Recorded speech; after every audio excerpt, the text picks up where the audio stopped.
think that worked. Dun, dun, dun, dun, dun. Stream preview. There I am with my weird looking hairs. Just hopped out of El Showero because today I finished sanding and painting a ceiling. Well, almost finished painting. Got 2 coats. I think I'm going to do a third. So I didn't get to do any of the art practice stuff I wanted to do today. So I'm just going to kind of cool it a little.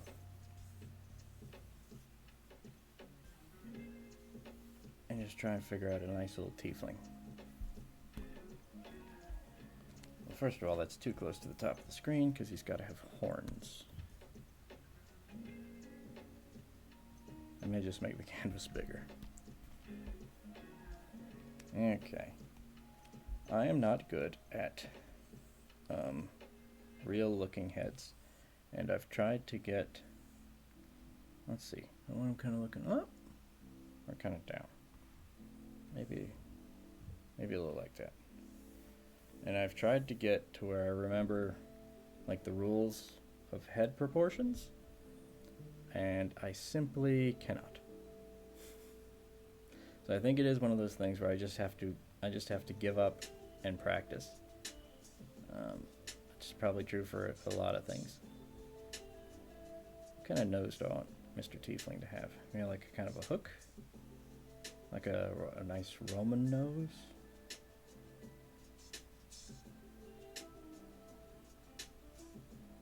No. There's some kind of negative connections between devilish imagery and that particular nose shape, so I'm going to avoid those.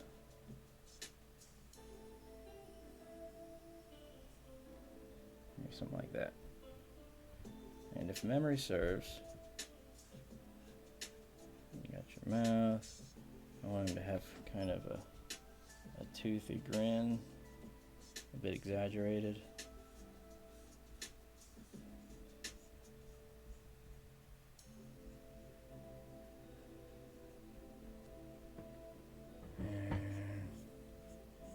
High, sharp cheekbones.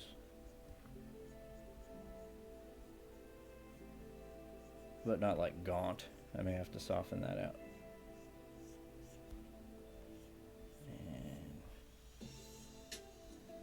you know, that's kind of reasonable. I think the ear on the head is supposed to live like somewhere around here. I think the eyebrows are supposed to be up here somewhere, and the eyes in this general vicinity. That mouth is way too big. I'll fix that. He needs a pointy chin and like a long chin. When I picture a tiefling, I picture a very angular face. That's too angular. I get my red pencil, which is currently incredibly tiny. Let's see here. Yeah, angular, very pronounced jaw.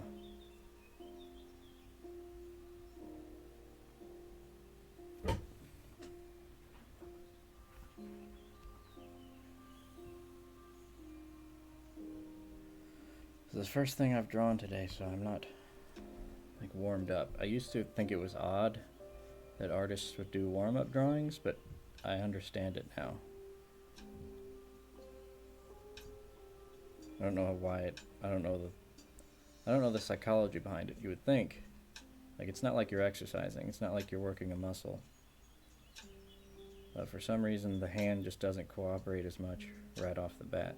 Maybe the cheek should be a bit fuller.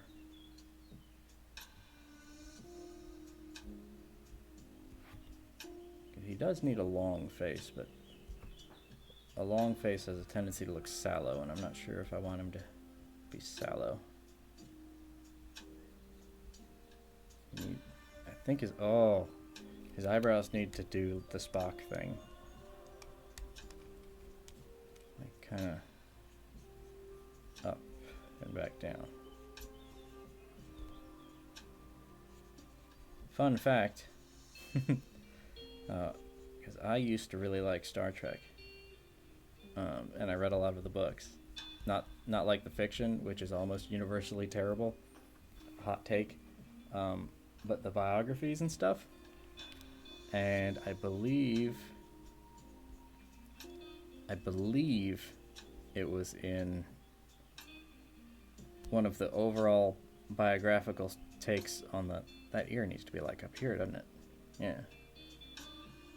Yeah. But anywho, the Spock character in Star Trek was originally going to have red skin and a deliberately like devilish appearance, because Roddenberry, being fairly forward thinking in many ways and terribly regressive and not great in others, wanted a humanity in the future that was so advanced that the first race that contacted us from space resembled like the greatest villains from our religious mythology, and we got over it and formed this great alliance with them and worked with them. Roddenberry was all about that great humanity can be better, humanity will be better, and we'll figure this out. That's all gone from Star Trek now, but it was there for a minute, and I think it was best reflected in The Next Generation, which will be a common opinion from people who are from the 80s. So I get it. You like what you were born with. But that's not necessarily true for me, because my introduction was through DS9. I called holodecks holosuites because I had no idea anything about anything else. So I came to the good Star Trek backwards, which makes my opinion more valid. But this isn't Star Trek. This is a Tiefling. This is D&D. I think I read or heard somewhere that Wizards of the Coast is getting rid of the race-based alignment system. So, like, how in the books, goblins are always, I think, chaotic evil. Not chaotic evil. Neutral evil? I don't know. Goblins are always evil, basically. Hobgoblins are lawful evil. Bugbears are some other kind of evil. But basically, whether or not you're evil is based entirely on your race. If you're a monster. If you're like a sentient race or a player race, obviously you can do whatever you want. And a lot of it's up to the DM discretion. When I run games, I like to subvert that as much as possible. And some of my players are aware of that and use it against me. But yeah, I read or heard somewhere that they're doing away with the race-based alignment system, very accurately interpreting it as regressive nonsense from the before times. And I think that's really smart. And I think it would be even better if they reconsidered the alignment system to be one of, like, partially basic right and wrong systems, but also a cultural thing. Because I could see an argument being made that evil in D&D is defined by your cultural norms. So, like, an evil goblin is evil because he eats people, and that's messed up. And that would be considered evil from human standards, but from goblin standards, it's a culinary choice. So I get that, and I could see that, but that's still your alignment being defined by an action and not a racial attribute. So it would be interesting to me if in the future of the game you will encounter distinct groups of these creatures, some of which are evil and some of which are good because of their different cultural backgrounds, with the alignments as defined by, like, human slash main player race norms.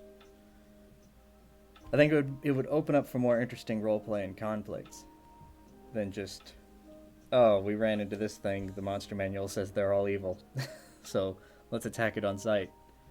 And, you know, let the bones be sorted out later. Because in my games, that doesn't work out so well. Because I like a more nuanced kind of game, and I think most people who run D&D games probably do something similar at this point. Just because it's not interesting anymore. I think as societies evolve, the things like that, alignment systems in games, for example, evolve as well, and perspectives and people shift, and it's not necessarily a good or a bad thing. In this case, I think it's a good thing because it involves taking a more nuanced perspective of the world. But how did I do that eye so much lower than the other? But in general, I think it's just change, and I don't think you need to apply a value judgment to change. I think you just need to evaluate it on its own terms, basically, and try to leave your own hang-ups at the door. Okay, this guy's face is quite long, and his forehead, the top of his head is not high enough. So let's see what we can do about that. If it comes up to here, that will probably be high enough. And his hairline can stay in the same place, it just needs to obviously come higher. And he's a tiefling, which means horns. Big, honkin' devil horns. Or maybe ones that kind of swoop back.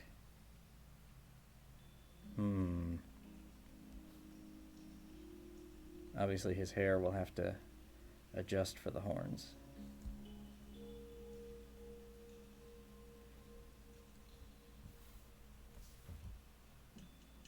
I've seen so many kind of cool takes on tiefling horns. I've seen ones that curl like a ram. The Dragon Age games have done interesting things with horns, like longhorn style. But I think for this guy, I'd like him to have just kind of a pronounced upward horn. 2 of them.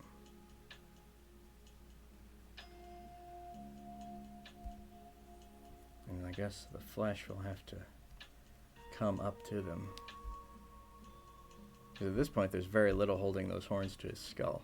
Like there's not a lot of material under the skin that could be keeping these horns where they're supposed to be.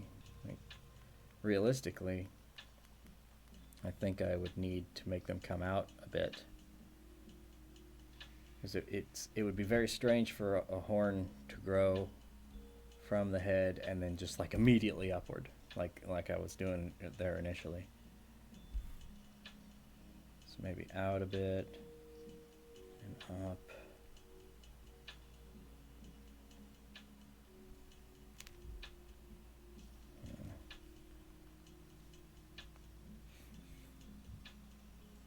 Like this.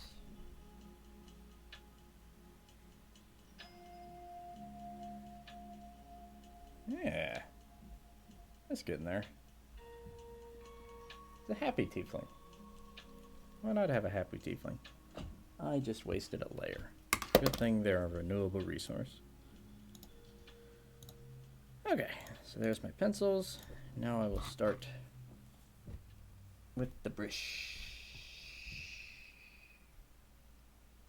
15 might be a bit big. Let's go 10.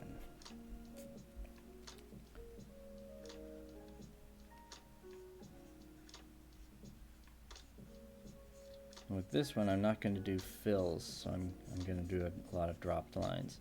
I want to do like an actual painterly style for this one. This is my ambition. Get good.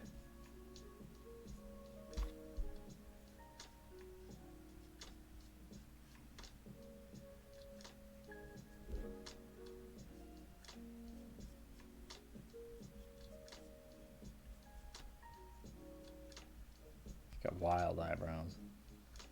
I may come back and tailor these up a bit. I haven't decided on what kind of a person this tiefling is. Like, is he like a more adventuresome or maybe outdoorsy type who wouldn't really care about his wild eyebrows? Or is he a fancy lad who would care? And I think he might be an older fella. Or maybe not. We'll see. We'll get there.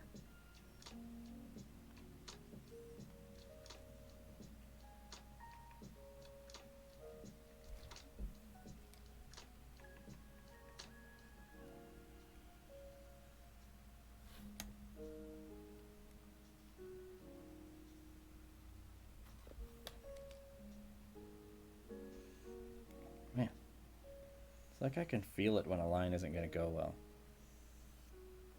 It's like it has something to do with my posture. Okay. Really pointy chin.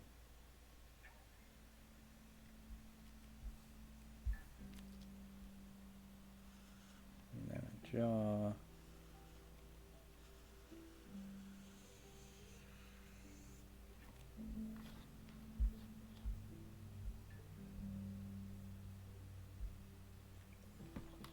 Make sure all this is working over here.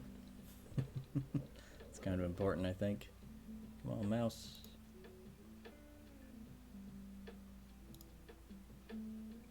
Yeah, that's working. Ooh, interesting how it just kind of flashed to the desktop for a second there. I wonder why that happened. Okay. Powerful line for the nose. What do they call that? A septum?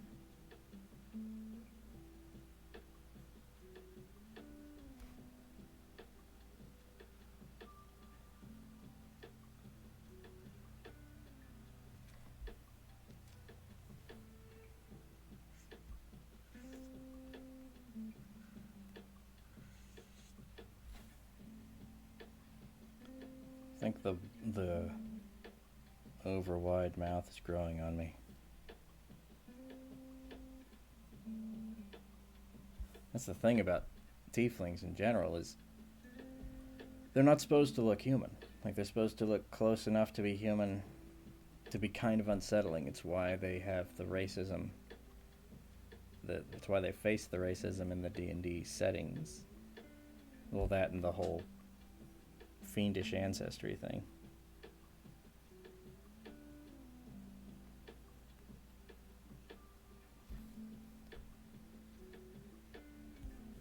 But this one's a jolly lad.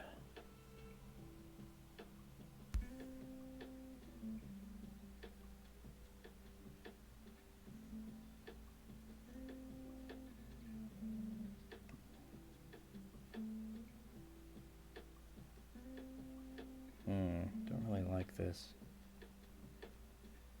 There's something not right about this whole part here. There's not enough room for the mouth to find its other end.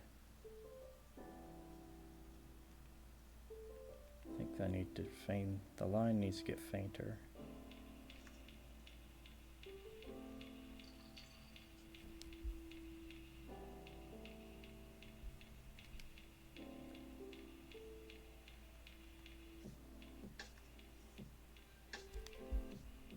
Nah, that doesn't work at all. Like, this side of the mouth is way up here. And this one has to get back up there. So, what we're gonna do, redo. I'm gonna bring this line out. We're gonna show the dimension of the face.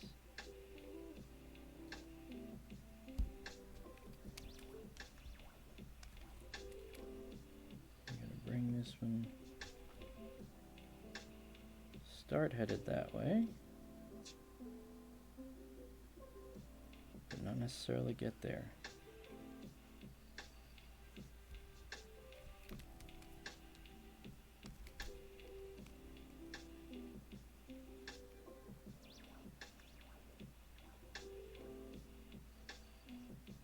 Shape of the lip.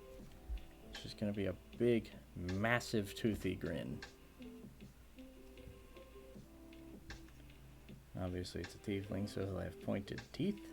Just a mouthful of mean chompers for a nice, happy boy.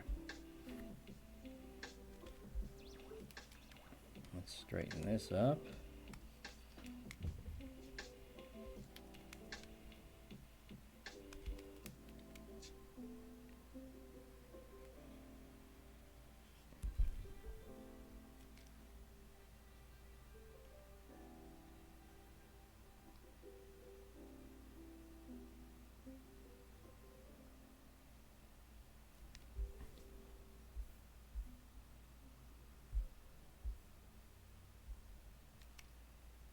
Yeah.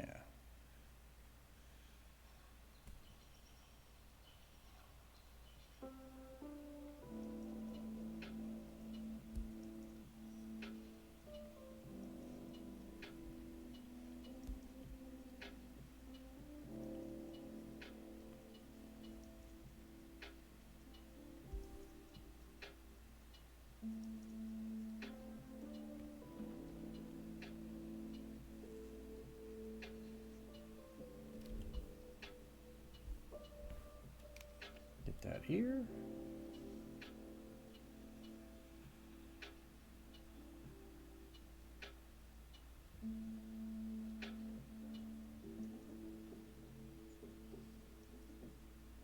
I think tieflings have pointy ears. Fairly sure they do.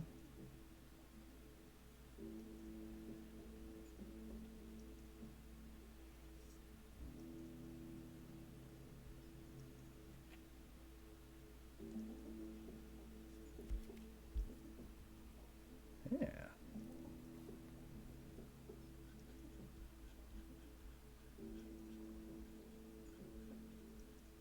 That kind of unkempt hair, huh?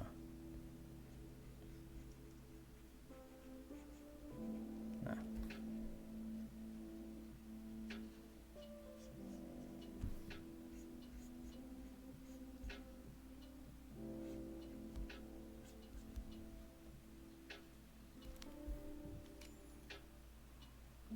Get a start on these horns, since they're gonna define so much of the way the hair falls.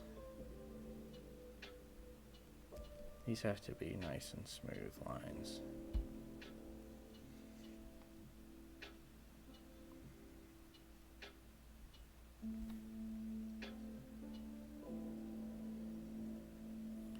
They should probably be fairly pointy, right?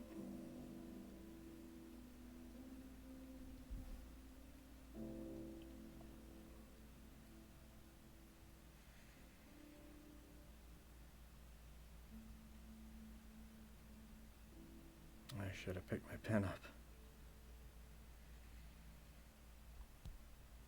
Okay.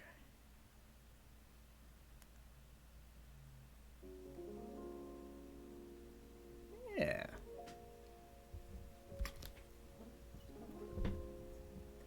Hey, little man. The cat is in his Overwatch position. If I ever come by a cheap enough webcam, I'm going to set up a goober cam so we can enjoy him in his little cat tree up there.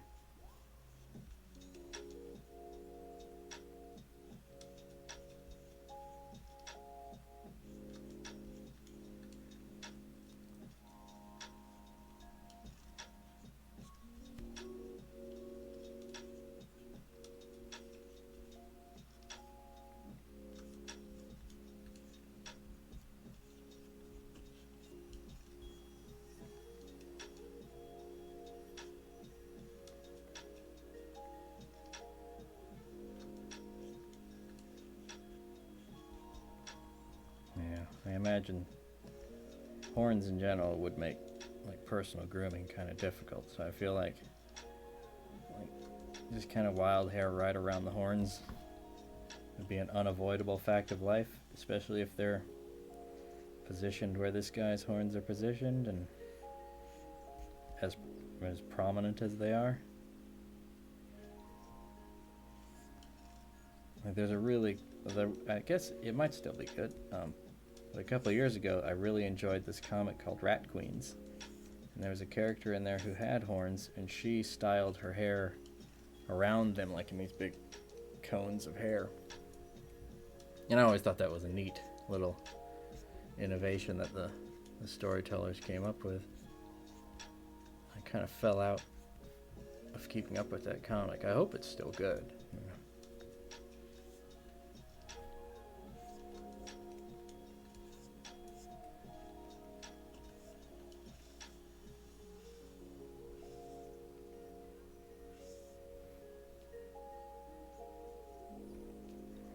Let's see here.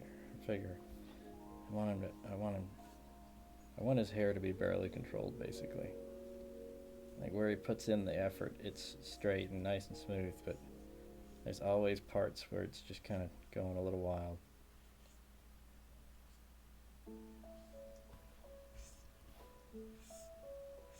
I need to figure out what color this guy is.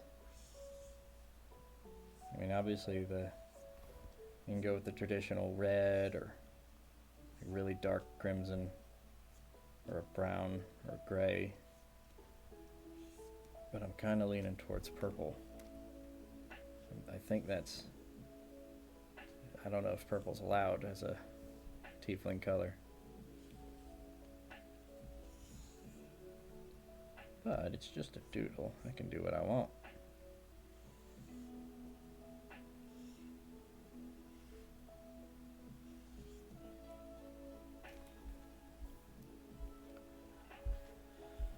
Okay, bane of my existence, eyes.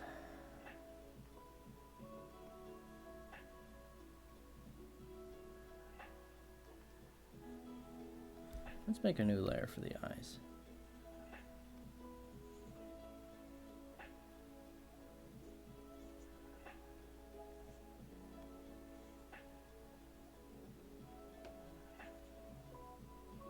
He's smiling, so they should probably crinkle a bit, huh?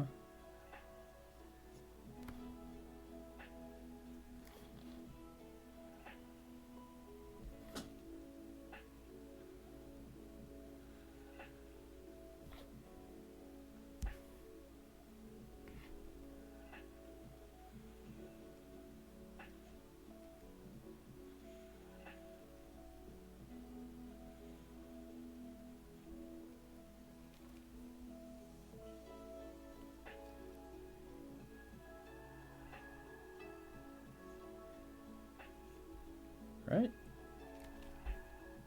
The left one's okay, the right, well, the left one's a decent start. This is where I spiral down the eye hole.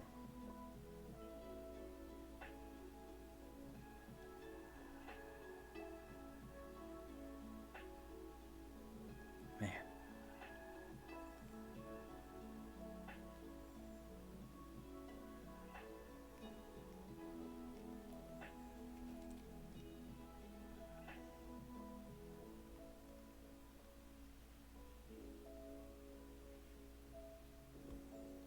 Figure out where the irises are going to be placed.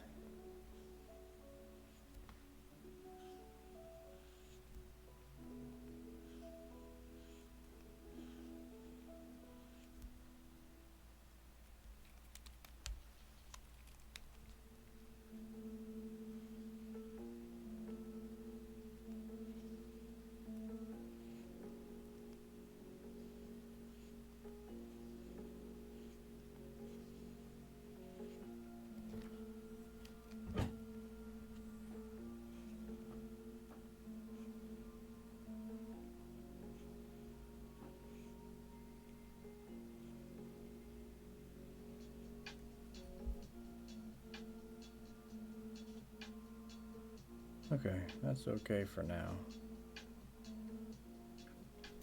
May have to revisit the eye shape. May have to revisit the eye size. They're kind of small for the rest of his head, huh? Actually,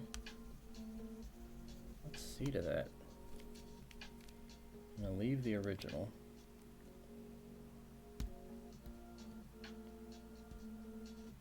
I'm gonna gray him out a bit.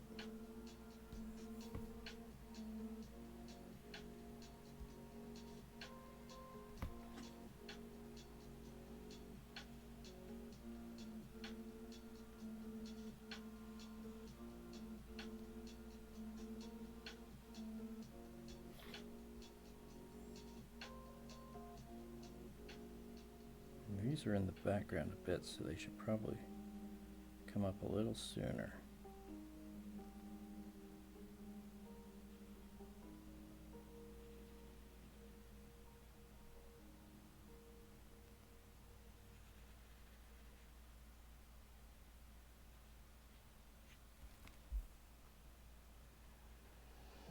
It's a bit better, but they're too close together, huh?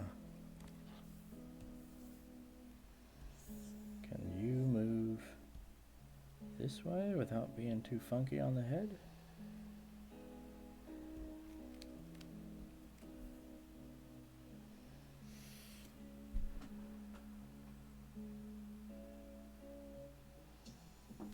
Should they be further down?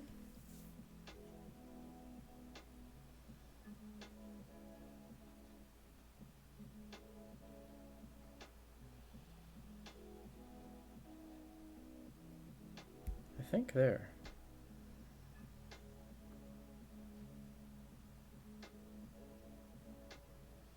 I think that'll be okay.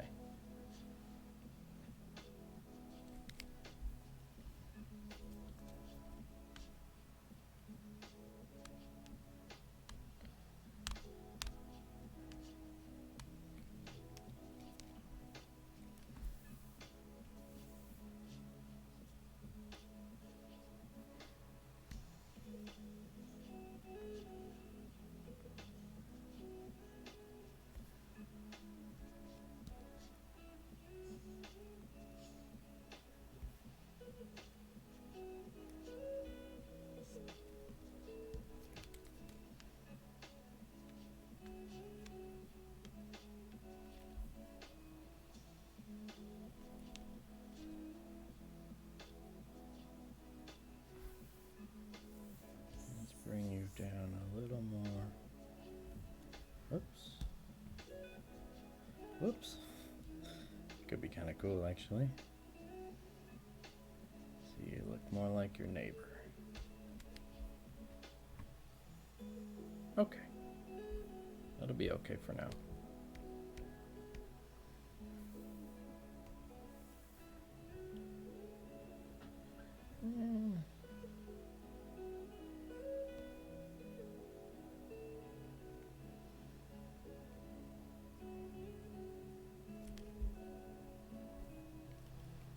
This guy has more of a pan look to him than a tiefling. Between the ruffly hair and the mischievous facial expression. Mischievous facial expression. Mischievous.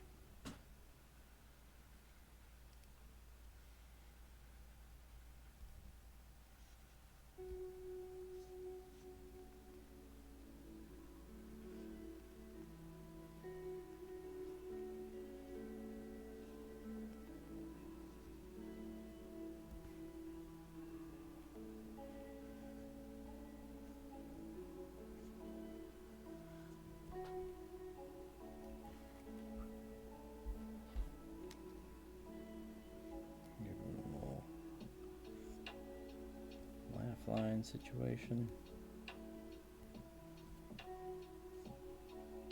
I may handle that with color.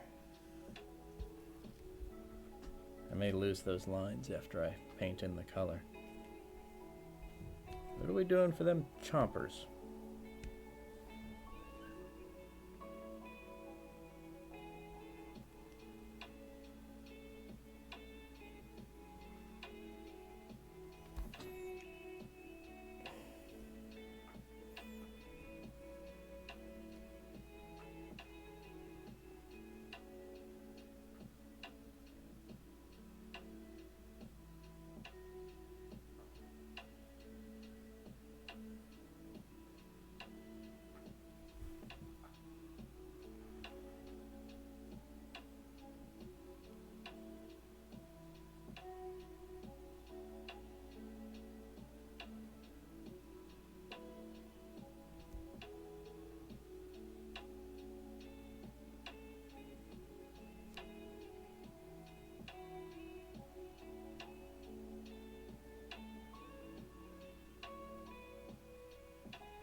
question is, how menacing do I want this nice person to look?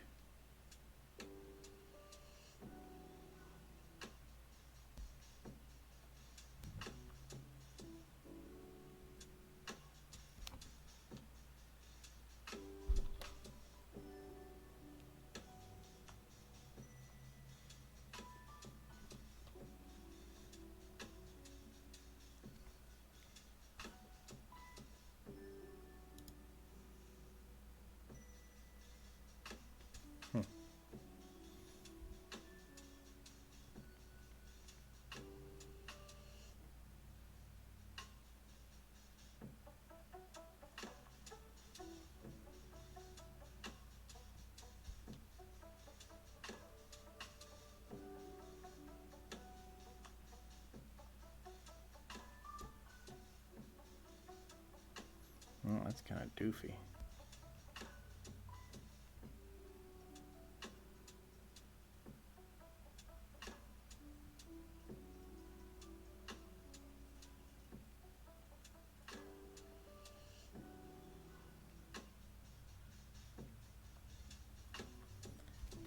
He's got these weird little needle teeth.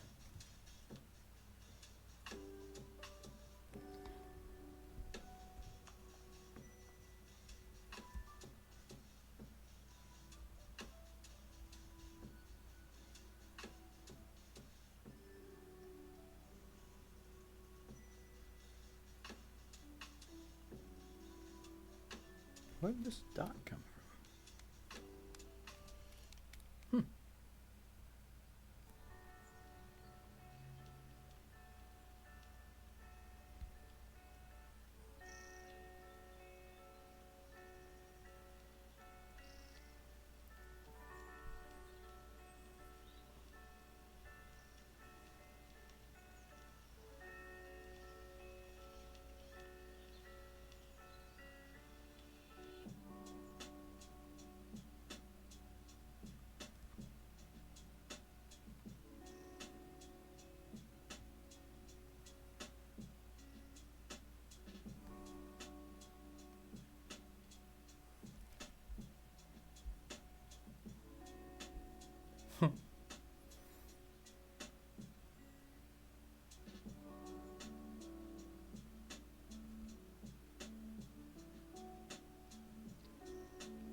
It's kind of funny drawing a tiefling with such a genuinely menacing appearance.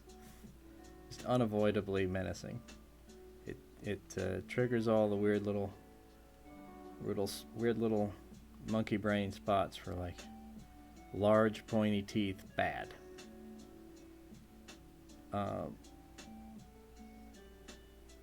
Helps you kind of empathize with maybe roleplay the character better if you make one. Or maybe set up circumstances for them as a person running a game that might be interesting for them. Because I think about that sometimes. Like when you're running a little D&D game for your friends and they're just kind of rolling along and they come into this small town. Like they may be truly the strangest people anyone in that town has ever seen in their lives. And if some of them look like devil men, like these may be people who have never seen a tiefling. Like all they would know are racist stories. And it's easy to like not make anything of that when you're running a game. But if you can try to get in the head of those little villager types,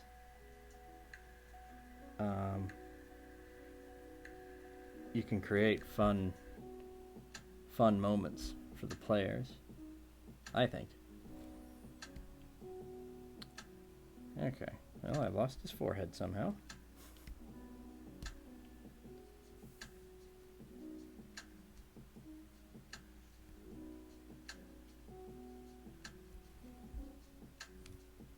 I'm gonna get the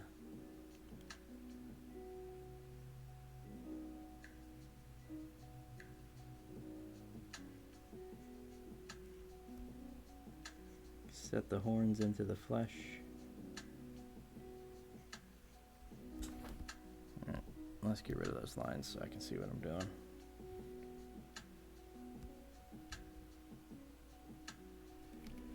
Let's correct this.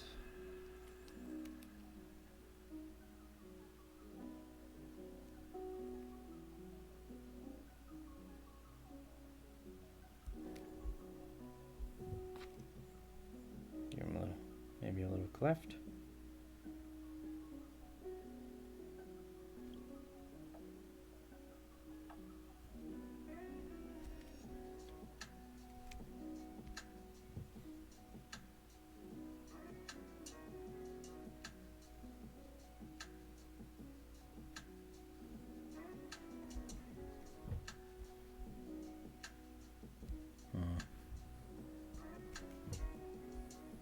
Sure how I want the hair to go.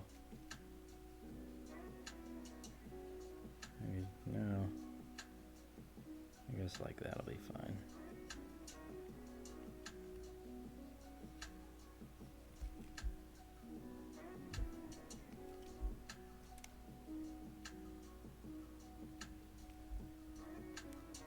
Okay. How long have we been going? I don't want to do one of those so long it's painful to watch streams. 45 minutes? That's fine. I will do a little bit of coloring on it and then call it for the night and do something else. Okay, I want him to be kind of purple, but still close to red. Maybe something like that. Oops.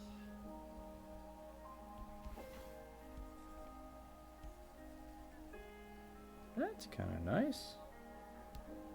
Alright, I'm gonna make a palette layer.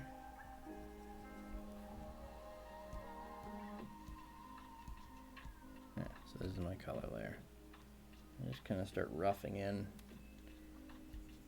the general tone. I do need to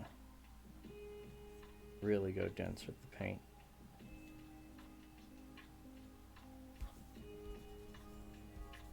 Because I don't want to deal with a bunch of transparent. In fact, for this part, I'm going to use just an oil paint brush.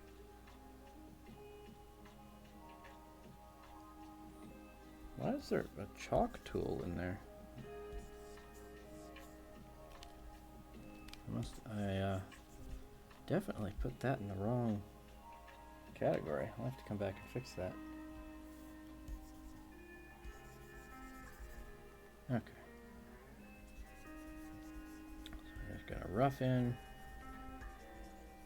the skin tones.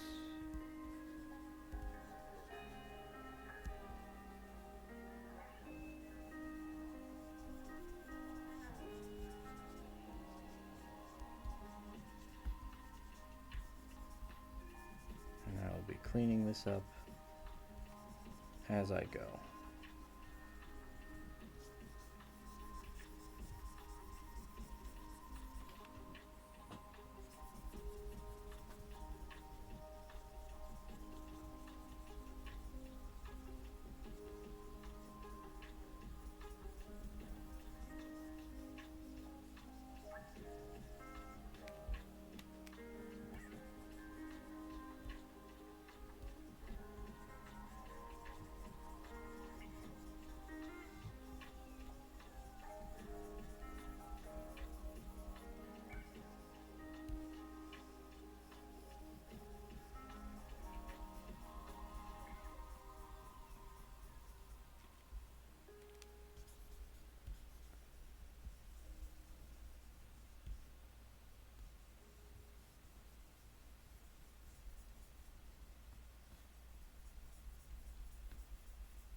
this folder. Okay, that's a good start on a little tiefling boy. Happy little tiefling boy. I, halfway through the stream, realized that I forgot to route the audio through my little Zoom here. So you've probably had a music echo this entire time. Sorry for that. I didn't realize it until literally like halfway through the stream. So yeah, sorry about that for the nobody, who maybe one or two people who will ever look at this. But yeah, I don't want to go incredibly long time because I know that can be boring. So I think under an hour is good. I'll probably pick this guy up tomorrow after I do some more physical labor. And I reckon I will maybe see somebody then. Or maybe not. Goodbye.